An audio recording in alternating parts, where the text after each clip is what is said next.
Yes, sir. And your time starts now. I'm Marker, and we are going to present pieces of technology that we cannot live without. Um, First of all, energy is presented in our everyday life, and energy powers a lot of things we use. Energy powers our homes, energy powers our electronic devices, and forms of energy that exist nowadays we have a lot of, but one of the most important that we use is electricity. Electricity is a kind of energy that is produced when some molecules move around, and electricity can produce light. Light is another form of energy, and light is used in our homes. Light also exists in natural ways like sunlight, the moonlight, and in other forms, but we can use light to a lot of things. And human ingenuity has been essential to control all these kind of technologies. Technological advances have allowed us to generate electricity in large scale through power plants, to distribute electricity in our networks, to create devices to convert electricity as cell phones, computers, and stuff like that, and to store energy like batteries. Human ingenuity has also transformed how we live, work, and communicate.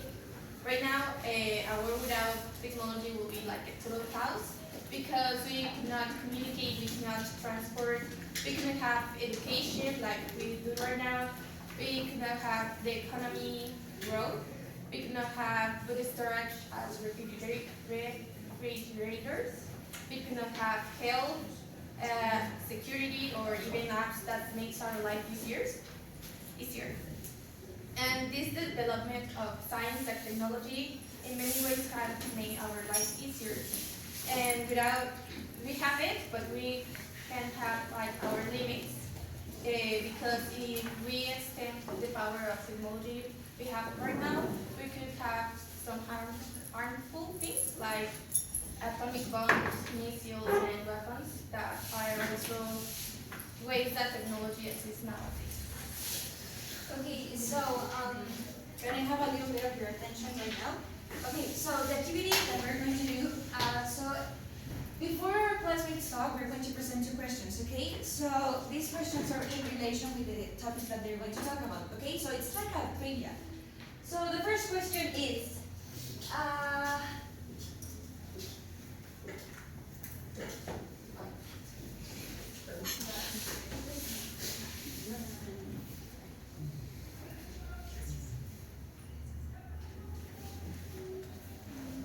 okay, first of all, which of these objects do not use electricity? The solar calculator, a telescope, or a digital thermometer? Telescope? It depends. No, wait, Red. Okay, so the next question is question 2. Which one is a type of a bulb light? The backlight, the incandescent light, or the diffuse light? Incandescent? Are you sure? Are you sure? Okay. Correct. The best of these. That's like the explanation of why She incandescent already light. explained what is the electricity. Yes. Okay. So this is Yeah, and So then we're going to pass to another topic that is in relation with the technology. But first of all, is the vaccine considered a technological advance? Yes or no? Why? Because you need to use technology to record like your data, what's in the blood of the person that you're trying to vaccine. Okay. Yeah, because those small milliliters that the vaccine has, well, when you apply it, first is chemistry, and we can have chemistry without advances. And thanks to the technological advances in chemistry, they can be more precise in what they need to like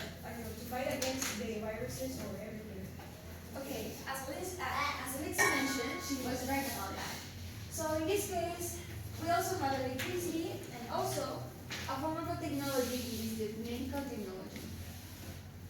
So we have the healthcare tech, that in this case the medical technology is essential for our life. So it can help to protect our life. It also can help to make like diagnoses. In this case, it can help to identify like a disease. It also helps to give like treatments to other people. And also it helps to facilitate like the monitoring of certain diseases. For example, we have the oximeter, that the oximeter helps to have a register of the oxygen. Also the glucose meter, that in this case, based on your blood that you have, it's going to help for you to detect if you have a high level of sugar or not. And you can also prevent those type of diseases by those type of technologies. As I mentioned before, also another type of the technological advancements that we have, as I mentioned before, is the vaccine. The vaccine is one of the most, well, I consider that the vaccine is one of the most underrated technological advance, because sometimes we used to think that, okay, so technological advances, well, it means to, I don't know, artificial intelligence or robots, etc. However, we do not think about the past contributions that they made in history. But in this case, we have the vaccine, that the vaccine helps us to prevent critical diseases. For example, the COVID-19 was a critical disease. However, with the help of the vaccines, it helps us to protect our immune system, and thanks to the vaccines, our immune system gets stimulated, and it helps to prevent all those diseases that we can transmit from one person to another. And it can help us to prevent the pathogens. The pathogens, as Alexa mentioned, it helps us to prevent the virus, the bacteria, etc. And finally, it can make like an abortion. It can help to the surgeries, like those procedures, for example, the rhinoplasty, etc. So, the initial question was, why is a vaccine considered a technological advance? Well, as I mentioned before, the vaccine helps us to prevent diseases. In my personal opinion, yeah, I think that the vaccine, if we're talking about the healthcare tech as a piece of technology that I cannot do without, in this case, it will be the vaccine. Because, yeah, there's a lot of technological objects that there are around the world. However, they're not as much as important as the vaccine. For example, if we compare the vaccine and a surgery, it will be more important like a vaccine. In this case, if you're a health person, so the vaccine can be more, well, it can contribute to the health of the humanity and yourself. So the next questions are, who is considered the father of the internet? Tim Berners-Lee, Mark Zuckerberg, or Weinberg? Do you know someone? This side? Anyone? Anyone? If you're wrong, it doesn't matter. Because Who? It doesn't matter if you're not. You're wrong. Pizza. Oh no. Correct.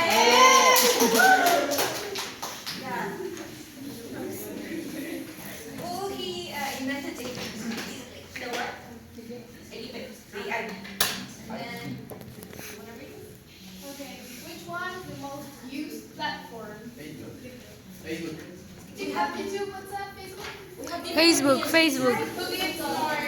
Which is more? TikTok. TikTok? You sure? TikTok? Facebook. Facebook. Okay, so let's go. Who says that? Who says TikTok? Raise up your hand. Raise your hand if you do TikTok. 1, 2, 4. Hey? Facebook. Who says Facebook? Facebook. Oh 1, 2, my 3, God. 4. Who says YouTube? No one? 2, Or WhatsApp? 1, 2, 3, Okay. 4, So I think 5. the winner is TikTok. Not TikTok? TikTok. No, Facebook. Wow. Oh my God. Yes, it's Facebook. Yes. Who's you? Okay, so Yes. right now we're going to talk Yes. about right now Yes, we're yes, going we to are. talk about the internet. Why is it important the internet for humanity? No one knows? Why? We can communicate with others, we can be aware of what's happening in the world. Have communication. What else? Entertainment. Entertainment. What else? What do we use it for? Education. Jobs. Nothing else? Entertainment. Okay, entertainment. So, first of all, we have access to information thanks to the internet. We also communicate with a lot of people thanks to the internet. We also have a lot of entertainment and culture thanks to the internet. So that's why internet is so important for humanity, because we use internet for a lot of aspects in our life. What do you say? We do use it or we don't use it? We use it. Yes. So what are consequences of using a lot of internet? No one knows? Alexa? Yes, interaction with other people. Why is it a consequence? I think it's a consequence because, for example, in our generations, we can develop, like, fully develop our, I don't know, sense of sympathy or empathy or how to talk to new people without a screen.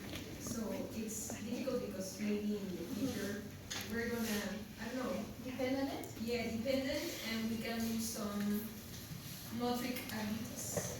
Okay, yes. And for example, when humanity is now like a lot closer because we have internet and we have access to talk to a lot of people. We have, for example, Instagram, TikTok, Facebook, a lot of apps that we can talk to a person who is in Russia or another part of the world. But a problem is that, for example, children who don't know how to use it in a good way, they talk to people who they don't know, and it could be maybe a 34-year-old man. So it's really dangerous, but at the same time, it's important to have it. Now, for example, in education, why internet has developed our education? Someone knows?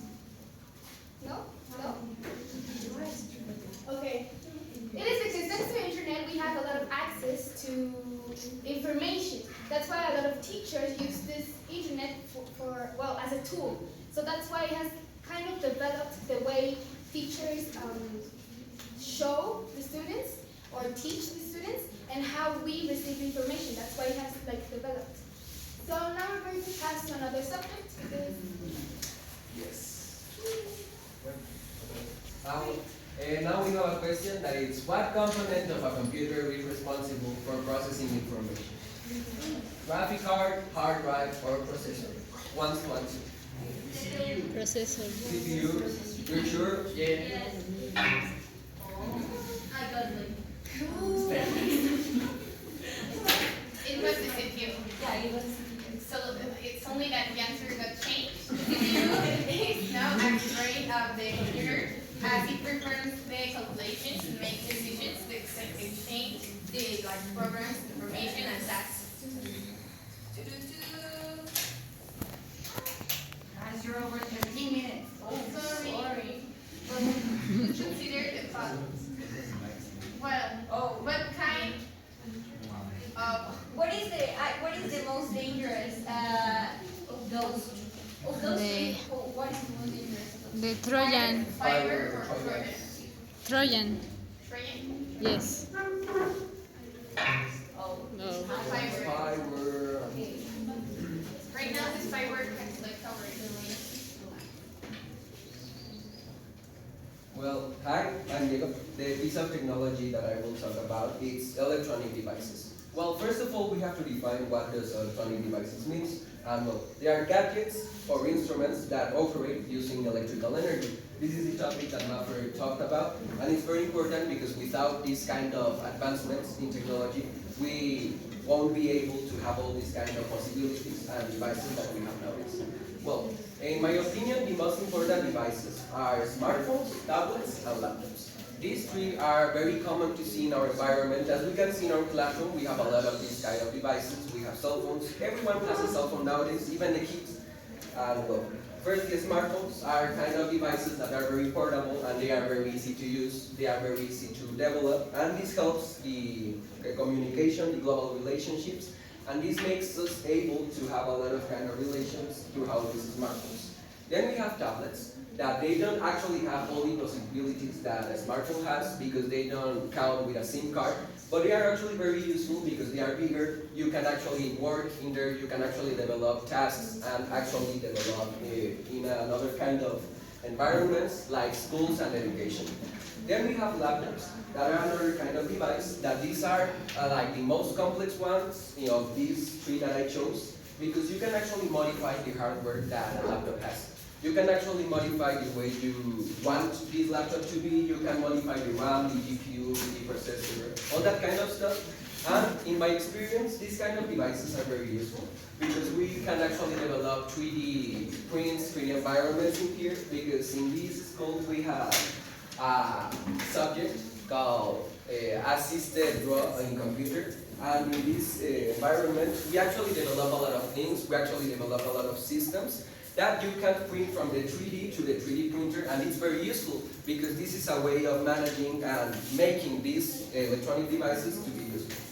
Then we have information access. The electronic devices are very important because they make the access of information very easy, and this actually acts as an act of innovation, and this helps us as a society to have information to reach us very complete and very simple.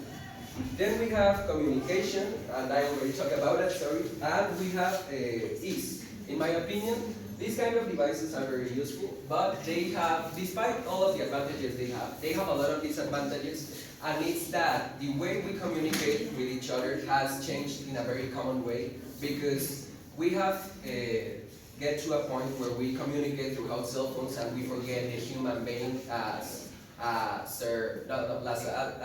human being of love, and we have developed in a way in which we don't actually communicate with each other in a very common way, and we do it all in the cell phones, and we actually abuse of that entertainment.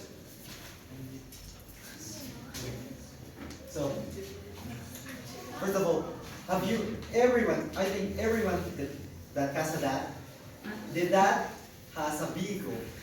So, in your daily life, in our daily life, everyone has been into a vehicle. This has been a car, a bus, or even some people an airplane. But I don't play that sort of play to airplanes because I'm kind of scared of it. But as everyone has been, do you know why it is very important by the human ingenuity? Because if you couldn't transport materials, if you couldn't go to another country, you couldn't go to everyone, you couldn't have these relationships. Well, I give an example, a real quick example. For example, in Mexico, if Mexico hadn't been discovered by Spain, we would have many less water in, like what? We will have water in 2016. So why? Do you think why?